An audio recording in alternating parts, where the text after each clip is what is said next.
Andy Frisella says the biggest rebellion these days is personal high standards. Yeah. And we hear a lot about toxic masculinity. There's people like Jordan Peterson who are really gaining a lot of notoriety. He's got escape velocity now because he's out there saying things that men have been emasculated so much recently and told, no, you're toxic. No, you served in the military. You work out. You have a family. You run businesses. You help people put food on the table of their families.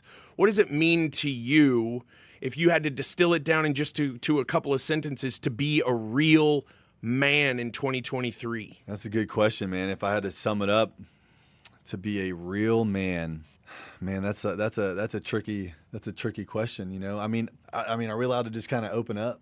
Hell yeah. Okay. All right, cool. I don't believe in any of that shit. I don't believe in toxic, masculinity or any of that. I think being a real man is someone who is willing to wake up every single day and do what it takes to provide for their family, no matter what that is. Not one single time during the day am I thinking about suppressing, a woman or being disrespectful or anything along those lines. Like when I'm waking up in the morning, I am thinking about, how can I do that? But at the same time, when we're talking about being a man, I feel like as men, we have to do some of the hardest jobs in the world. When I was in Iraq, you know how many women were running convoy security with me? Well, probably not that many. None on my team. There's very few of them out there, right? It's men doing a lot of the very, very hard work. It's men doing a lot of the construction, the hard physical stuff, like my girl, like if she needs something to be lifted heavy, I'm there to do that for her. You know what I'm saying? Because she may not be able to do that, but it's like I hear about this stuff all the time about toxic. We're supposed to be men. This is what society is bringing down on us.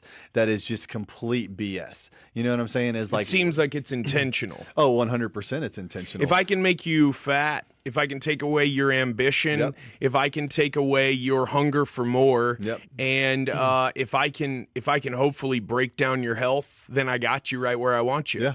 And people are fearful of being, canceled and all these other things that make them hold back from what they really want to say. But, China had this 100-year plan to take out America without firing a single bullet. How are they doing it? TikTok.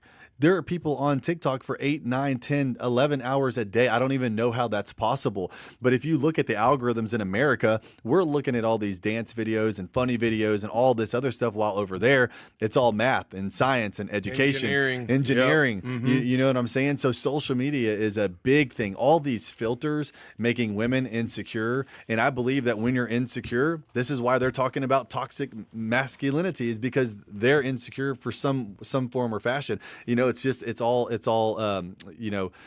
do they call it when you're projecting, right? It's all projection. I mean, they have filters for people that makes people more and more insecure. They're cutting people out of church. Like this whole thing with, COVID, whatever, like that was like people could go and do all these other things, but you can't go to church. They're trying to break apart. You our go to family. Walmart, but you can't go to church, dude, bro. They're trying to tear apart our families. They're trying to tear apart our religion. If you believe in God, now you're some sort of white supremacist. Dog. You know what I'm saying? I mean, it's like they are absolutely trying to destroy us. And like, God says this, it's riddled in the Bible, man. If they can take away your personality, take away your identity, take away your family, take away your faith in God, they have you. Because then the only thing that you have is, I guess, faith in this government, but they don't give a shit about you.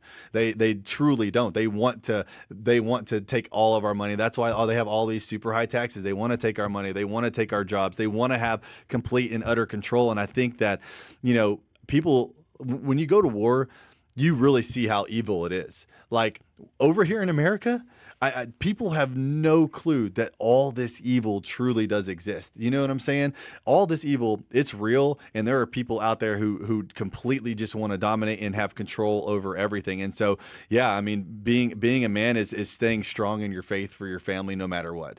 I will do anything for them. I would die for them, and I will go out swinging, man. If someone wants to cancel me because I believe in God, well, I'm going to let my kids know that we believe in God, and this is a house of faith before anything else.